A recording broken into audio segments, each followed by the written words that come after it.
Hello, everybody, and welcome to another episode of Football Fired Up. We've got Game Week 14 for you today.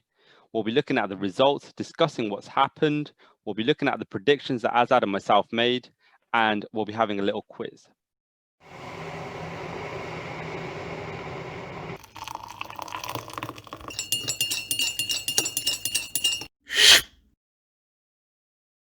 Let's start off with the results from Game Week 14.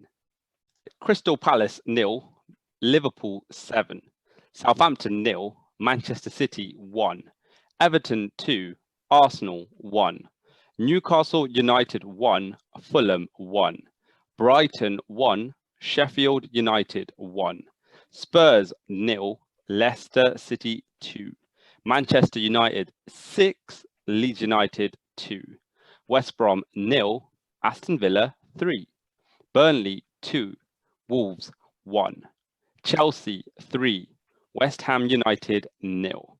So let's look at the predictions that myself and Azad made earlier on this week. So that's right. The first result, Crystal Palace versus Liverpool. I predicted a draw. Azad predicted a victory for Liverpool. Azad got a point.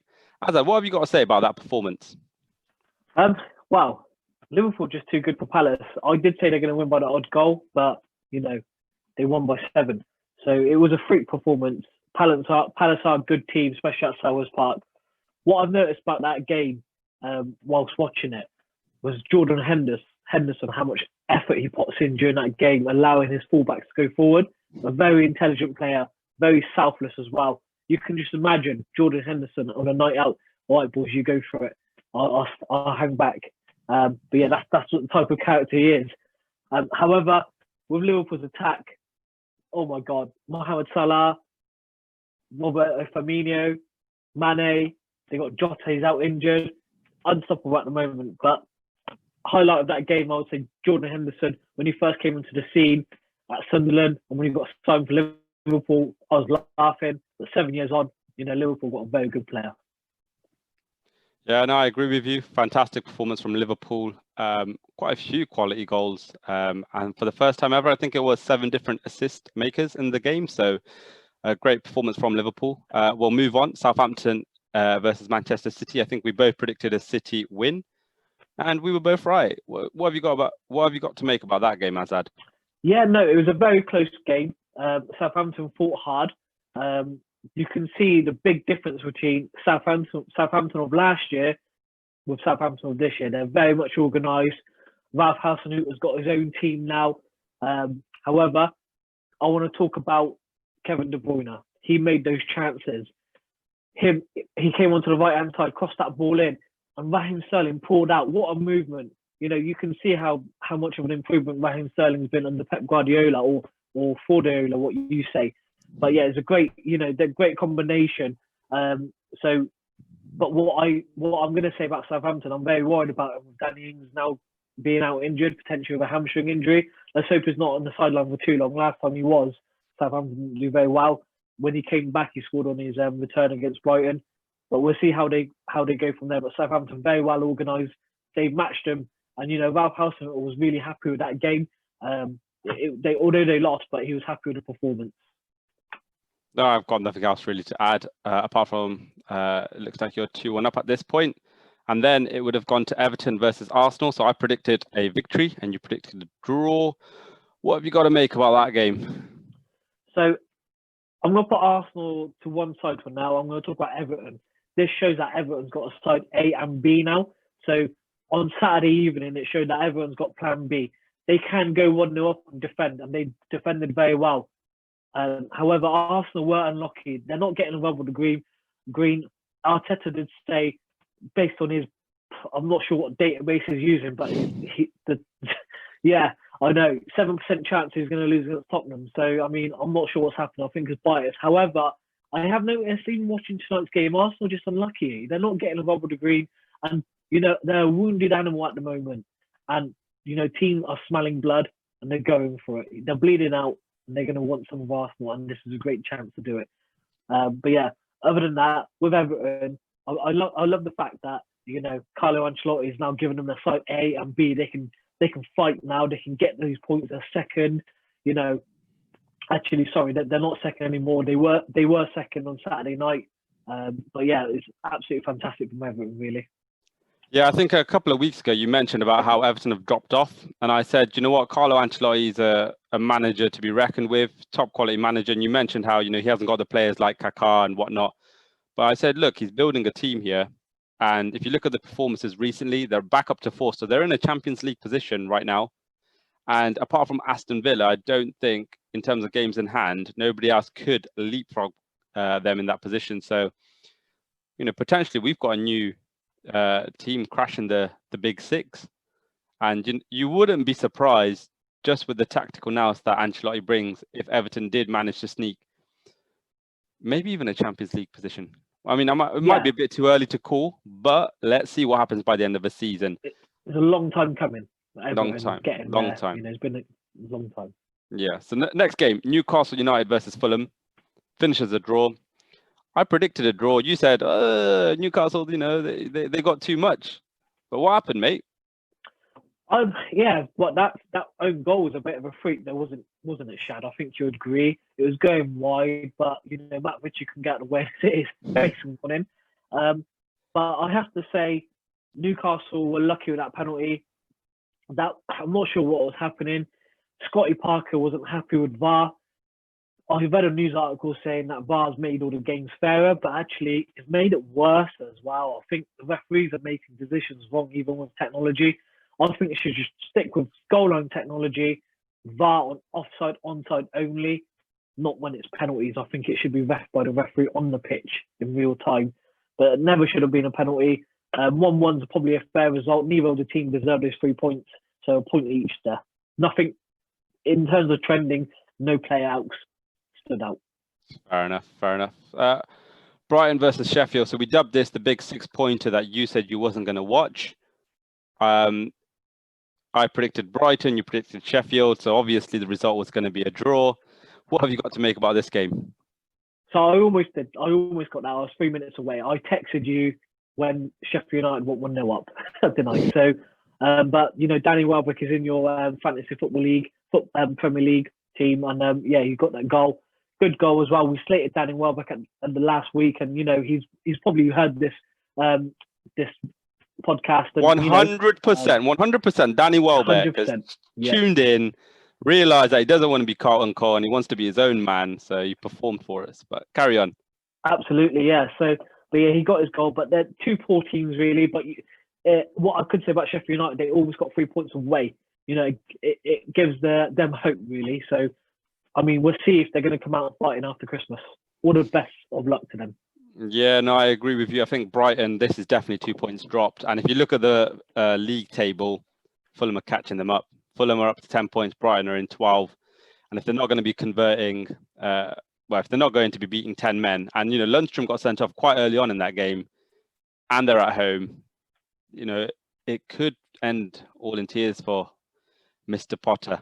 The next one, so potentially the biggest game of the weekend. Two teams that started off, I think, in the top 6. What have you got to make? Spurs versus Leicester. Yeah, so I wouldn't say it's a shock result. I thought it was going to be very close. I think Spurs played into Leicester's hand a bit. I think Brendan Rodgers, his game management, his game plan is so spot on. He gets it so right, and I love watching Leicester City. You know, watching them against the big teams as well. Although they lost against Liverpool, they may lose. They're not the most consistent side, but they are up there at the moment. They're second. So, you know, when I say inconsistent, I might be very well off there. However, with Leicester, you don't know what you're going to get against big teams. And, you know, his game plan, his game management is so well. He let Tottenham played into their hands. I thought Mourinho would have said, right, we'll soak up Leicester's pressure and we'll hit them on a break. It's happened the opposite way round. You know, Tielemans stood up for me that game. He's dropped off. He's got the ball. He's played it around. Mark Albrighton, 4 years ago, what a player, playing at Aston Villa. You'd have never thought he would have won the Premier League. Now he's still playing at his age, and Leicester second. I mean, Leicester, again, I wouldn't say they break into the top 4. I think they'll fall out towards the end like they did last season. But yeah, great performance by Leicester. And Brendan Rodgers, I want you to Arsenal if you're listening. Yeah, Mark O'Brien got a massive hooter just like me. So good on you, Mark. Keep playing for us big-nosed people. But yeah, Leicester are definitely inconsistent, and yeah, you just can't tell what they're going to bring week in, week out. They lost to Everton the week before, but this game they fully deserved their victory. Mourinho, I think he lacked a bit of inspiration. He threw on Gareth Bale. I know Lascelles got injured, so he threw on Lucas Moura. Honestly, they looked a bit void of ideas. They're so used to playing and hitting teams on the counter that when they struggled to do that, they didn't really have that plan B. I think the one thing we do have to keep an eye on, as pundits, should we call ourselves, is James Maddison. I think him coming back into that team, he's obviously developing into what I class as a continental standard player, but can he really kick on to become one of the elite players within the Premier League? I think that's the big gauntlet that's going to be thrown down on James Maddison. Can he really push Leicester to a Champions League place and potentially a starting berth at Euro 2021 for England? That's got to be the challenge for James Maddison. Him coming back definitely adds creativity, adds goals, adds assists. Unfortunate to have his goal disallowed, but that's the one person from this game week that I would say people keep an eye on. If you're an FPL manager, it might be time to put him in. So we'll go Shad, on to yeah. Sorry, where would you, if James Maddison was to get his big move in the Premier League, where would you put him? What team would you put him in? Ooh, interesting. Not Chelsea, because they've got too many players in that position right now. You know what? I wouldn't mind. I would want him at United, but we've brought in too many players. We've got Fernandes, and he's not going to take Fernandes's position. So you're looking at the other teams. I think that David Silva has not really been replaced by Manchester City. They've signed a lot of different players. It's probably a sign that Manchester City could do with, because if Kevin De Bruyne doesn't create the chances, this moment in time, you're thinking to yourself, who is going to? And, you know, for example, if Pep was to go from in January, I think that would give him a real ammunition to go for the Champions League. I genuinely think having two incredibly creative players just could tilt games in their favour. So I would probably say Manchester City. What about yourself? And please don't say Arsenal, because they're not top six. I would have loved them at Arsenal. I would love any player at Arsenal at the moment. But yeah, it's difficult to see Maddison at any other team. But yeah, like you said, Man City is a perfect fit. And if Man City come knocking, you know, you're not going to say no, are you? No, you're not. And obviously the wages are probably going to play into Manchester City's favour. So we're going to go on to the next game. Manchester United versus Leeds United. We both predicted a United victory, and it's turned out to be a United victory. What have you got to say, though, about this game? Yeah, again, that was a perfect game for United at Old Trafford. They had runners in that game, starting right from the beginning. Leeds played into their hands. Leeds were never going to change their game plan. Man United pressed them high and broke with numbers, and that's how they got their goals. So, you know, very well done to Man United. They got the game plan right. However, I don't think it would have been difficult to, you know, it would have been difficult to lose that game for United. The quality is too good. Yeah, absolutely. But Leeds, you know, entertaining side really, and they gave it their best shot. But well done to Man United. I really hope they could just keep performing like that and, you know, get themselves back to the glory days. And I hope Arsenal could do as well. Yeah, I agree. I think Manchester United right now, they look like a formed team. I said it before, how Leeds seem to struggle against the really high quality oppositions with the tactics they play. They've lost most of their games against sort of higher skilled oppositions, whereas when they play teams similar to themselves, they normally come up trumps. So Bielsa's never going to change. He's potentially going to be able to get better players in the future, but it was an entertaining game, and it's what the Premier League's all about. You want to see goals.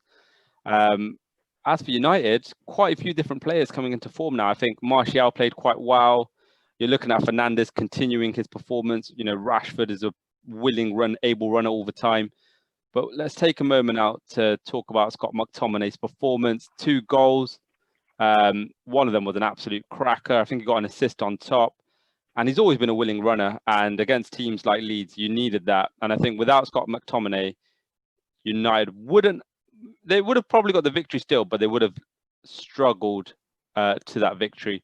But Scott McTominay, that energy, I think, you know, he's turning into a really, really good player. He's got quite a few games under his belt. and surely at some point he's going to be the heir for Nemanja Matic's position. So well done for Manchester United. The next game, okay, this is very, very important. What was it that you said about West Brom versus Aston Villa? West Brom versus Aston Villa. Big Sam's first game for West Brom. What do you reckon here?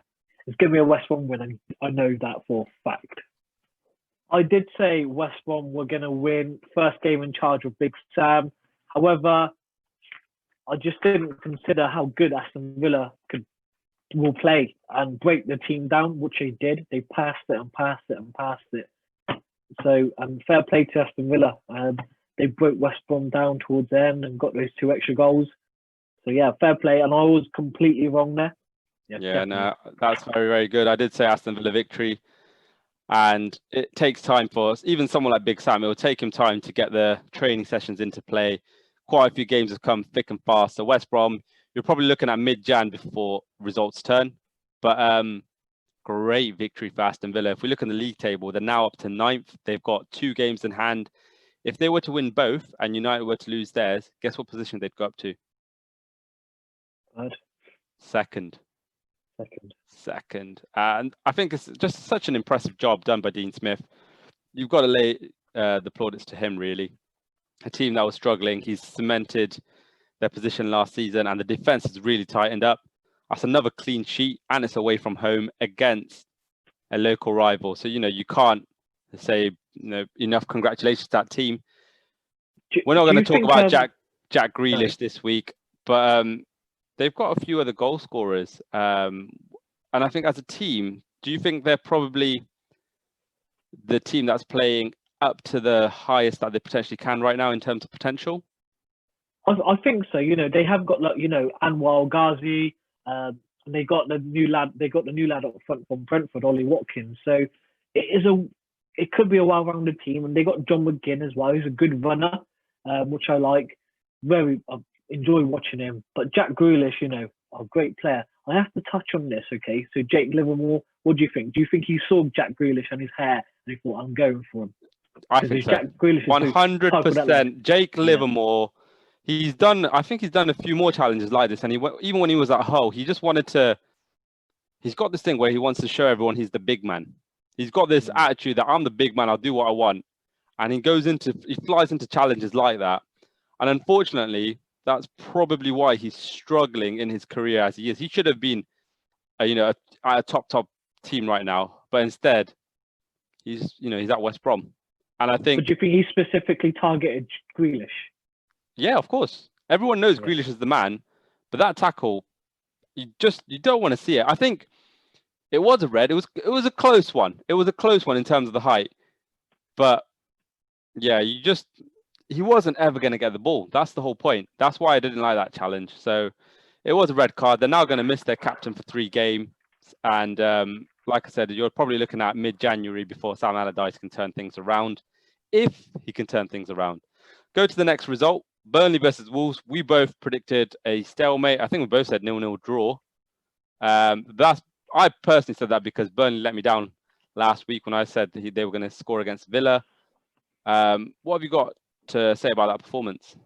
I was saying to you before we started recording, Shad, it's just a very unpredictable season. Premier League is becoming more unpredictable as the years go on. Wolves had a great game against Chelsea, beating them last Wednesday night to losing to Burnley, who are struggling. But talking of Burnley, they've got 2 good strikers, Chris Wood, Ashley Barnes. They've not been on the score sheet as it goes on, but they're great. They're target men. They're good in the air. They can bully defenders if they wanted to, but they just need those the service.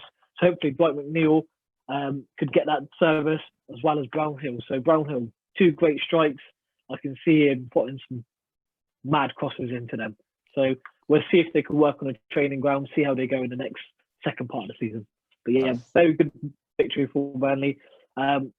Wolves, what the Wolves manager was saying that the referee wasn't Lee Mason. He wasn't up to Lee Mason wasn't up Premier League standard. So I couldn't see where it went wrong. I'm not too sure. I'd have to look at a review on that, but I've got to admit I didn't watch the game because I was working. However, I'd have to look into that and see where the meat was in that. But yeah, I'm not sure. But Lee Mason's been a very good referee I've watched him over the last couple of years.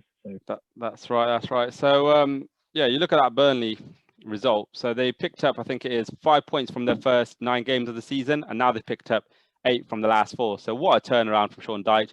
I said that he would steer them out of the relegation places, and he's done just that. But I'll tell you what is the big difference. So they've played Jay Rodriguez, they played Chris Wood, and I think Ashley Barnes looked tired at the start of the season, and he's probably not going to watch this shows, but you did, Ashley. And I think now we're starting to see an Ashley Barnes who's been able to be rotated a little bit, and he looks like the Ashley Barnes that's a top quality player. I think if he was a foreigner, we'd be like praising him a lot more. When I look at the way he plays, I don't even know if you watch any Serie A football, but he reminds me of Andrea Bellotti.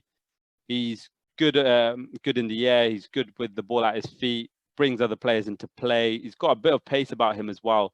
So, I think that tenacity, I think Ashley Barnes, if he can pick up, 10 to 15 goals, he should go to the Euros. He's a fantastic plan B sort of player that can really, really rough players up, but also has that technical finesse, shall we say, to potentially score a few really, really good goals. So congratulations to Burnley on that. Shad.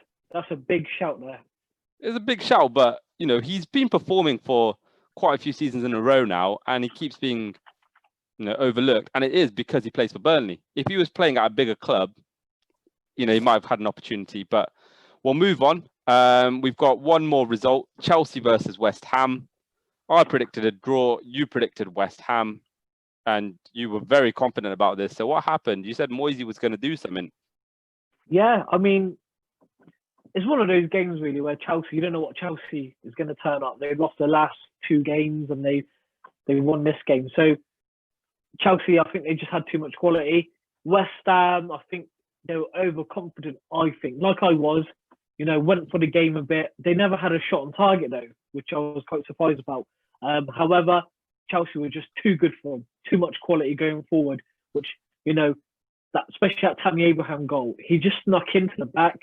So it's just the lack of concentration, the overconfidence, and I think David Moyes will bring the boys back in. They learned from that mistake, but Chelsea were just too good for them going forward. But Thiago Silva, what a header, what a bullet header. 36, 37 years old now. Amazing, he's starting for Chelsea. That is crazy. Nowadays, 32 is a max at the moment, what I've noticed in the Premier League. After you're 32, you're getting shipped to the Championship. But Thiago Silva, 37 years old. Yeah, very good player. Fair play. Yeah, not really much else to add. Chilwell did get injured, so need to keep an eye on that, Chelsea. But the one big difference I think that I saw was Christian Pulisic that is fit. He's fit and he's hungry. And he's obviously seen what Hakim Ziyech has done. He knows that Kai Havertz has been brought in. He had a great back end of last season. And I think this game against West Ham, he showed what he can deliver once again. And for me, I think over the next 5 game weeks, he's the player to keep an eye on. If Chelsea are going to do well, it's because of Christian Pulisic. I think Werner has struggled a little bit. He's not taking the chances. Abraham, you just don't know. Giroud, you just don't know, like, in terms of the overall gameplay, what else they're going to bring. They're good finishers. But Christian Pulisic, I think he's the guy that's going to be unlocking defenses. And I think he's a bit of a bargain as well for FPL managers. But that's the results for this week. And if we look at the bottom, that says Shad 5 and Azad 3. So I think that's 1-0 to me. We'll see what happens for the next game week. We'll be doing a different show later on in the week where we predict the results, and we will do an FPL tips segment as well. So we'll go to the final part of this show, and that is where we do some quizzing of Azad. Now, Azad, what do you think this is going to be on this week? What would be your idea. I did text you earlier, because you told me a couple of weeks ago we're going to do one on the Champions League. So I did prep for that. So I wanted to prep for today as well. But you said, actually, I better not tell you. I'll probably make it too easy for you. But for the purpose of this show, you never once told me what I'm going to be quizzed on apart from Champions League, but you've not quizzed me on that yet. So I'm looking forward. That's right. So guess what? Today's show quiz is going to be on Champions League. No, it's on assists so far in the Premier League this season. So we have seen a record number of games with a ridiculous amount of goals over the past 14 game weeks. But the question is, how many players have got 3 or more assists in the Premier League in any one game this season? Ooh. And if you can, try and rack them off. So you'll get the point if you get the correct number, and then you'll get a point for every single one that you can name. Okay. I'm going to go Harry Kane, maybe, away to Southampton. I'm not going to confirm or deny. So so you're saying 1 for the time being. Anyone else? Yeah, 3 or more in one game. Yeah. Okay, Harry Kane, Jack Grealish, Liverpool, Bruno Fernandes, maybe not. Ignore that.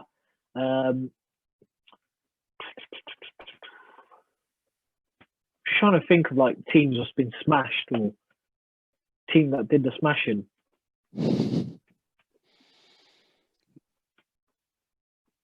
I can't look at results. Nah, you can't look at results. Come on, man. Come on. I'm trying. It's a tricky one. So if you're watching and you get more than what Azad gets, fair play to you.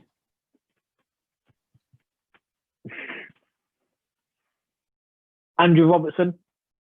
So you're going for Andrew Robertson. Yeah. So you're 3 or more so in far. one game. Jack Harrison. So you're saying that's 4. They did play Newcastle, and they smashed them. John McGinn, maybe, Liverpool. So you've gone for 5, yeah? Yeah. And those are the 5 that you've gone for. Yeah, go on. So luckily for you, there has actually been 5 players that have got 3 or more assists this season. So you get 1 point for getting 5. You get a point for Harry Kane. You're right, against Southampton. You get a point for Jackie Boy. He did get 3 assists against Liverpool. Arsenal. Who from Arsenal could have got 3 assists in one game? What, in one game, Arsenal? They beat Fulham 3-1, but I can't imagine Willian. It was Willian. When everything looked all rosy for Arsenal at the start of the season, you smashed Fulham. You thought you were going to win the league. You were raving about Willian with those 3 assists. And that was probably the highlight of Arsenal's season, all right? But yeah, Willian. It was. I watched that game as well. It was a 12:30 kickoff on BT, so I was so excited. I was thinking, wow, we've got this. Nah, I watched that game and I thought, you know what? Arsenal didn't look good until Fulham went and tried to press Arsenal when they were 1-0 down, I think it was. And then they countered. They scored a slick counter-attack goal where Aubameyang finished it. I thought, you know what, Arsenal, they looked okay. They didn't look great. But you know what? Arsenal are just awful now, aren't they? So let's stop. There is 2 more. Tonight, so. There is 2 more. One of them was Richarlison. You wouldn't have thought about that. He got it against West Bromwich Albion right at the start of the season. Do you remember when your guy Kieran Gibbs, you said you looked forward to seeing him play, he got sent off? Yeah, was that? I can't remember what the score was that game. Like 5-1 or something. 5-1. Yeah. Was that when? Is that when it was 1-1 at one point? Yeah, Pereira scored a banging free kick. That's it. Yeah. That's that game. And there was one actually in the latest game week. So you know what? I'm going to give you 1 minute to have a think, rack your brains, and if you get it, I'm going to give you double points. If anybody else watching at home in the latest game week that we've just discussed, if anybody at home gets it, you can double it if you get this person. What we just discussed, yeah? It can't be this. It can't be the Liverpool game. Can't be the Liverpool game. What you just said, because obviously it was 7 different assists, wasn't it? That was a great that's stat. correct. That was. Yeah, that was a great stat.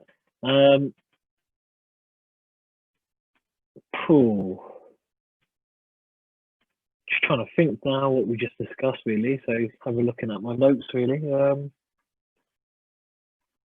Looks like Azad hasn't been doing the correct analysis in this last game week, everybody. Otherwise, you'd be on it right now. Jeez. Okay, no. I'm on it. I promise you. The thing is, I can't just. You get 1 guess. That's it. Yeah. Right, Monday night. I don't actually. Forget it. Go on. I pass. You are awful, mate. And I the need reason to- why I bring this up is Yeah, because this go on. person is becoming a well-rounded centre forward for Manchester United, and that is Anthony Martial. You'd be surprised, right? Did he not get 2 assists that He game? got 3 assists, Anthony Martial. He got 3 assists, did he? Yeah, because he got fouled for the penalty as well. Oh, no, that doesn't count, Shad. Of course it does. He got. Don't be silly, man. How is that not an assist? You get fouled, you win the penalty. You get the assist if it goes in. I don't think that counts as an assist. 100% does. But yeah, it was Anthony Martial. So if you got that, everybody at home, Willian, Richarlison, Kane, Grealish, Martial. Double point if you got the Martial one, and then you get another point if you got Harry Kane. So there was a total of 7. A definition of assist is when you pass the ball, you're the last player to touch the ball before your teammate puts in the back of the net. That is the definition of an assist. So the I last will get person, that for you and send it to you. Okay, but the last person to have created that chance would have been Martial because he got fouled, and he would have been the last person technically to have touched the ball before somebody took the penalty. So is he not the last? No, I'm not having that. No, I'm not having you not having it. All right, that's how it is. That's how it's done in the FPL world. So it's done. Okay. You could have got 7 points. You got Willian, you got Kane, you got Grealish, you got 3 points. Okay, out of 7. It's not bad. It's not bad. It's not great, but it's not bad. All right. So the next one. There's 5 points available. Who are the top 5 assist makers in the Premier League right now? You've only got 5 guesses. You can't get more than 5 guesses. Jack right? Grealish, Harry Kane, Andrew Robertson. So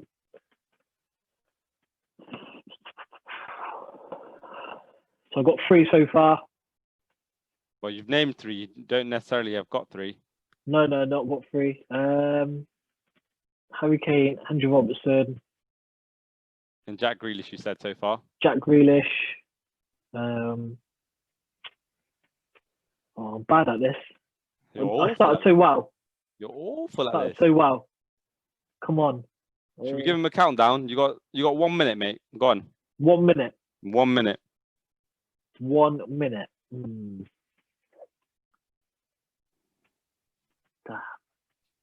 Just trying to. It's been a very, very long week. You're tired. Just checking my.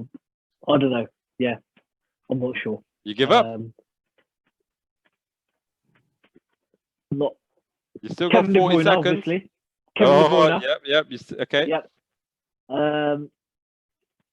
That's 4. 4 names guessed. You can't miss Bruno Fernandes. There you go. That's your 5 then. Yep. Yep. All right, viewers at home, your time has stopped. Okay, because he's named as 5. You got 4 out of 5. Well done, Azad. Which one? So which one did you get wrong? Do you reckon? So Bruno Fernandes, Harry Kane, Andrew Robertson, Jack Grealish, and Kevin De Bruyne. One of them is wrong.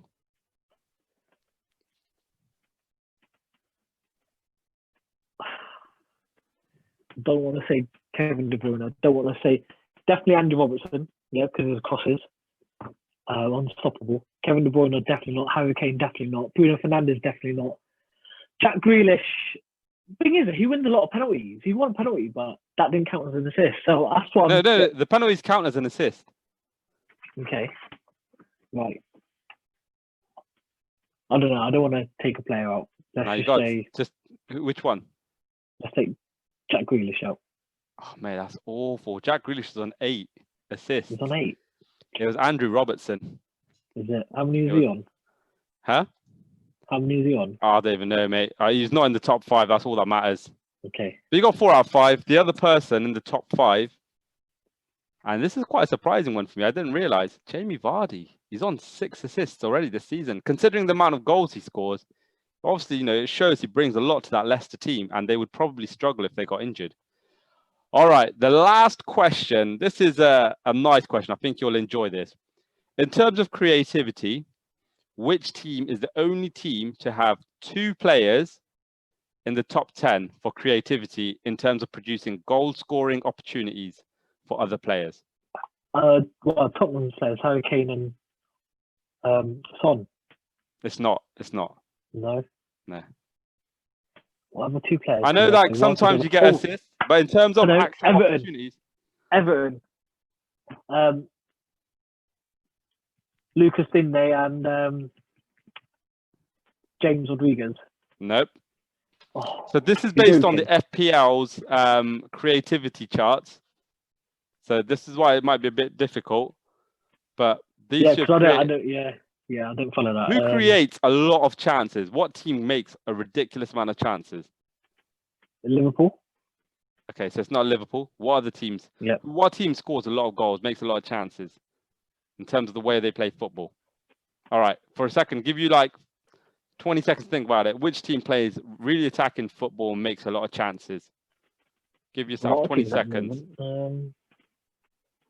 So who's got the most goals? So not necessarily they've scored from them, but they've created a lot of chances. Okay, Man City. They can create chances. They're not scoring at the moment, are they? Okay, so I'll let you have 3 guesses, and if you're watching at home, you can have 3 guesses. So is Man City one of yours? Yep, Man City is one of mine. I'm going to say Tottenham, definitely not. Man United. Okay, that's 2. And Leicester. And Leicester, that's 3. So it's not. It's actually Leeds United. Oh, God. I tried to support it. I tried to say what team plays this attacking style of football. It's Leeds United. Jack Harrison and I don't know, something Klitsch. Whatever his first name is. Matthias? I don't know. I'm not sure. I'm sorry. Matthias Klitsch, Macedonian. First Macedonian in 20 years to score in the Premier League. Who was the first? Apparently. Yep. Who was the other 20 one? years. Who was the other one? Oh, that's what I was going to check. I think he played for Middlesbrough. I can't remember. Just big ball guy. Oh, no. Not who I was thinking. No. I was thinking of the Hungarian guy. No. First Zoltan Gera, but no, it's not Zoltan Gera. Zoltan Gera, no, it's Fulham, isn't he? And West Ham. West Brom, yeah. West Bromwich, yeah. But yeah, thank you very much, everybody, for watching the show. We are going to do another one in a couple of days' time. That will be looking at predictions for the game week coming up on Boxing Day, along with some FPL tips. Thank you very much for watching, and stay safe and like, share, and subscribe. So thank you very much, everybody. Azad, do you have a few things to say? No, absolutely not. I'm looking forward to Thursday, but other than that, no. I just need to, sharpen up my stat skills again, really. So I'm focusing on too much on the game and not the individual players.